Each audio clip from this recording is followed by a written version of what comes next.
अस्सलाम वालेकुम, welcome to my YouTube channel. तो लास्ट मैंने अपनी इंट्रोडक्शन वीडियो आप लोगों के साथ मैंने अपने चैनल पे ही शेयर की थी कि जो मेरा चैनल बनाने का बेसिक पर्पस क्या है। तो होप सो कि आप लोगों ने वीडियो वगैरह देखी होगी। तो उसमें हमने बात की थी कि सबसे पहले हम एक्सेल के बारे में सीखना शुरू करेंगे कि एक्सेल है क्या चीज़।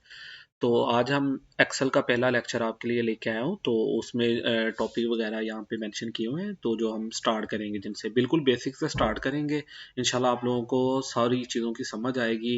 अगर आपको कुछ भी एक्सेल के बारे में मालूमात या इन्फॉर्मेशन नहीं है तो इंशाल्लाह आप भी ये सारी चीज़ें सीख के अपनी प्रैक्टिकल लाइफ में या स्टूडेंट लाइफ में या कहीं पे भी जॉब करते हैं किसी भी फील्ड में, तो आपके ये इंशाल्लाह बहुत काम आएगी। तो सबसे पहले आज जो हम शुरू करेंगे तो एक्सेल वर्कबुक के बारे में देखेंगे क्या चीज़ है। शीट्स के बारे में, cut copy and paste, format printer, text font, text colour, background colour, text size वगैरह। ठीक है, तो ये सारी चीज़ें आज के लेक्चर में हम कवर करेंगे। तो चले हम चलते हैं अपने एक्सेल की तरफ। तो ये हम अपनी एक्सेल की जो वर्कबुक पे आ गए हैं। ठीक है, हमने बात की थी कि आज के टॉपिक में हम क्या क्या चीज़ें पढ़ेंगे। तो हमने बात की थी वर्कबुक की। ठीक है, ये ओवरऑल जो आपको स्क्रीन पे ये चीज़ें वगैरह नज़र आ रही हैं या एक स्क्रीन नज़र आ रही है, ये हमारी बेसिकली वर्कबुक है। तो शीट की बात की थी, तो वर्कबुक के अंदर ही रहते हुए हम बहुत सारी शीट्स वगैरह क्रिएट कर सकते हैं। जैसे ही हम वर्कबुक ओपन करते हैं तो बाय डिफ़ॉल्ट हमारे पास एक ही शीट आ रही होती है। ये मेंशन किया हुआ है कि ये शीट 1 है। ठीक है, अगर हमने इसमें मज़ीद शीट्स वगैरह ऐड करनी है या इसमें हम वर्क करना चाह रहे हैं कि हर शीट पे हमने अलग अलग काम करना है और उसको एक ही वर्कबुक में सेव करना है, ये नहीं कि हर काम के लिए एक अलग से वर्कबुक बना के उसको सेव करें, तो वो हमारे लिए ढूंढना या उसको सेव करना मुश्किल हो जाता है। तो हम इसमें क्या करते हैं कि हम एक ही वर्कबुक को यूज़ करते हुए उसमें बहुत सारी शीट्स वगैरह को हम क्रिएट कर लेते हैं।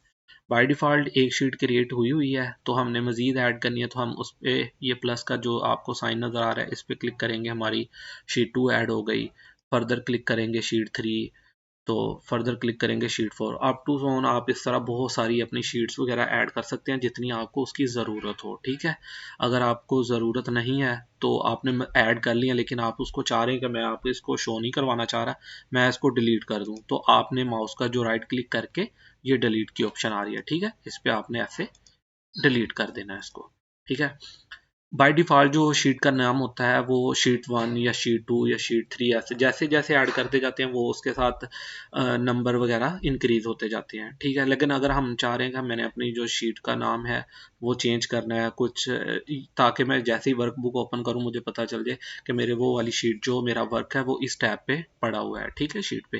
तो इसको हम रीनेम भी कर सकते हैं। रीनेम करने के लिए हमने माउस का जो लेफ्ट क्लिक है उसको डबल क्लिक करना है इसके ऊपर, तो हमारा जैसे आ जाता है। तो हम इसको कोई भी नाम रख लेते हैं, फॉर एग्जांपल एक्सेल रख लेते हैं। ठीक है, ये हमने इसको रीनेम कर लिया। अब रीनेम करने के बाद हमने शीट 2 को भी जो रीनेम करना है, पहले मैंने आपको जैसे शीट 1 पे बताया कि हम अब माउस का जो लेफ्ट क्लिक है उसको डबल क्लिक करके इसको रीनेम कर सकते हैं।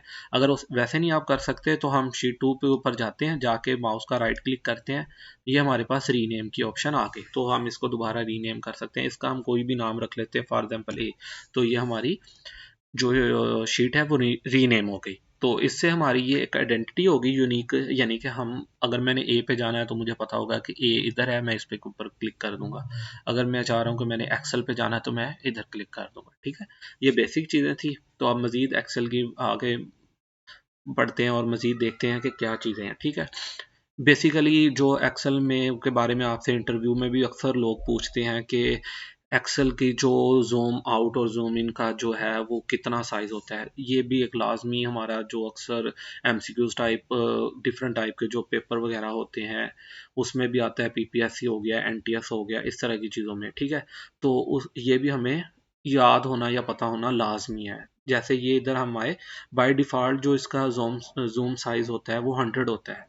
अगर मैक्सिमम की बात करें, ये आपके सामने ये देखें, ये 400 पे चला गया है, 400 तक जा सकता है। ठीक है, अगर हम इसका मिनिमम साइज की बात करें तो हम ये नेगेटिव की तरफ ले आते हैं और देखते हैं, ये देखिए 10 मिनिमम इसका जो है 10 है। ठीक है, ये याद आपने लाजमी रखना है। ये बार बार इंटरव्यू में भी आपसे क्वेश्चन पूछा जा सकता है और किसी भी एमसीक्यूज टाइप का ये क्वेश्चन आ सकता है आपके पेपर वगैरह में। ठीक है, तो बाय डिफ़ॉल्ट हम इसको 100 ही रखते हैं। फिर इसके अलावा वो पूछा जाता है कि आपके पास एक्सेल में कॉलम कितने होते हैं और एंड वाले कॉलम का क्या नाम होता है, ठीक है। तो उसकी बात करें तो हमारे पास जो एंड वाले कॉलम का नाम होता है वो XFD होता है, ठीक है। ये आप लोगों ने लाजमी याद रखना है, ये मोस्ट कॉमनली क्वेश्चन जो पूछा भी जाता है, अक्सर पेपर वगैरह में भी आता है, ठीक है।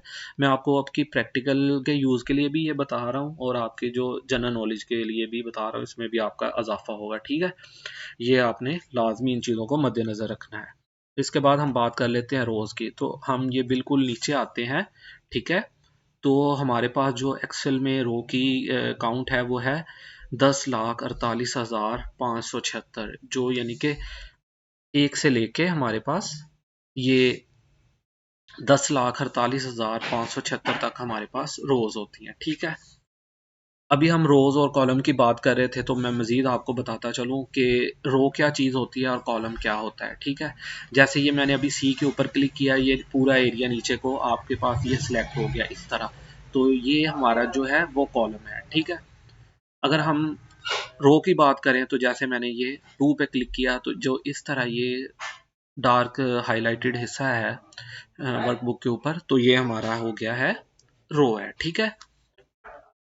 बाकी ये आपको जो इस तरह सेल नज़र आ रहे हैं, पोर्शन नज़र आ रहे हैं, इसको हम सेल कहते हैं एक्सेल में, ठीक है। एक्सेल की लैंग्वेज में सेल कहते हैं, ठीक है। हर सेल का जो एक यूनिक नेम है, डिफरेंट नेम है, तो वो हम कैसे हम सीख सकते हैं या बता सकते हैं किसी पूछने वाले को। फॉर एग्जांपल अभी ये जैसे मैंने इधर क्लिक किया हुआ है, डी कॉलम पे हूँ मैं, जो 5 नंबर रो पे हूँ, तो इस सेल का जो नेम हुआ वो हुआ D5।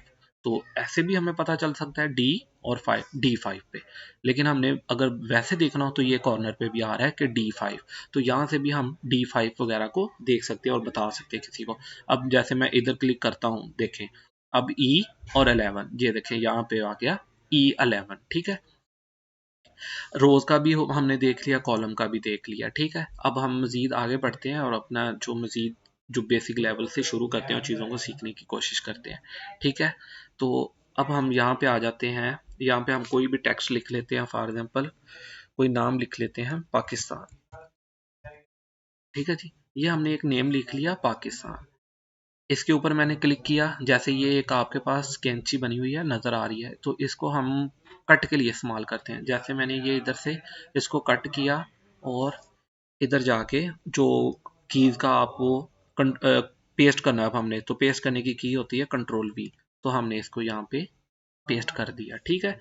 कट की कट आप इधर से भी कर सकते हैं, ठीक है। ये कैंची बनी हुई है, इसके ज़रिए भी अगर किसी सेल को या आपने टेक्स्ट को कट करके किसी नई जगह पे पेस्ट करना है, नहीं तो इसके लिए शॉर्टकट की यूज़ करते हैं हम Ctrl+C।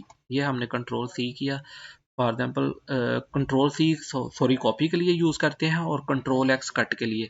तो Ctrl+X किया तो मैंने ये कट हो गया, अब मैंने इसको इस सेल में करना है तो मैंने Ctrl+V कर दिया, ठीक है। ये Ctrl+V हो गया। कट करने से ये होता है कि जहाँ पे आपकी पहले टेक्स्ट लिखी होती है ना, वहाँ से बिल्कुल रिमूव हो जाती है और आप उसको नए सेल में जब पेस्ट करते हैं तो वहाँ चले जाती है। और जो कॉपी होती है Ctrl+C से हम उसको कॉपी करते हैं और किसी नई जगह पे जाके उसको पेस्ट करते हैं Ctrl+V, ठीक है। कॉपी करने से मतलब ये है कि सेम उसी की तरह एक कॉपी जनरेट हो जाती है आपकी दूसरी जगह, तो इसको हम कहते हैं कंट्रोल कॉपी, कट, कॉपी और पेस्ट, ये हमारा प्रोसीजर इसमें यूज होता है, ठीक है। ये हमारे पास दो टेक्स्ट आ गई, कट कर लिया मैंने इसको और यहाँ पे मैंने इसको पेस्ट कर लिया, ठीक है। तो ये हमारे पास आगे टेक्स्ट लिखी हुई है, ठीक है। अब हम बात कर लेते हैं टेक्स्ट के जो फ़ॉन्ट के बारे में। जैसे ये एक सिंपल टेक्स्ट लिखी हुई है, तो मैं चाह रहा हूँ या इसका मैं जो है डिज़ाइन चेंज कर दूँ, ये कुछ और तरह से लिखा हुआ नज़र आए मुझे। तो मैं यहाँ पे आ जाता हूँ, ये देखें जैसे ना ड्रॉप डाउन में ये हमारे पास बहुत सारे फ़ॉन्ट साइज़ हैं टेक्स्ट के, ठीक है। इनमें से हम कोई भी रख सकते हैं, लेकिन जो हमारे मोस्ट कॉमनली यूज़ होते हैं, अगर हम अपने प्रैक्टिकल लाइफ में यूज़ करते हैं किसी भी तरीके से, या डॉक्यूमेंट बनाने में या कुछ भी टेक्स्ट लिखने के लिए, तो हम ये कैलिबरी यूज़ करते हैं या एरियल यूज़ करते हैं, ठीक है। मैं इन दोनों का आपको बता देता हूँ, बाकी ऊपर भी है कि ये किस तरह वर्क करती है। ये मैंने किसी के ऊपर भी वो चीज़ अप्लाई करने से पहले हमने उसको सिलेक्ट करना है, ठीक है। जैसे पाकिस्तान को हमने डिफरेंट लुक देनी है तो हमने इसको सिलेक्ट कर लिया, इसके ऊपर आए अल्जेरियन पे, ठीक है। जैसे ये मैंने क्लिक किया देखें उसका फ़ॉन्ट जो साइज़ है वो चेंज हो गया। ठीक है, इस तरह हम चेंज कर सकते हैं। अगर मैं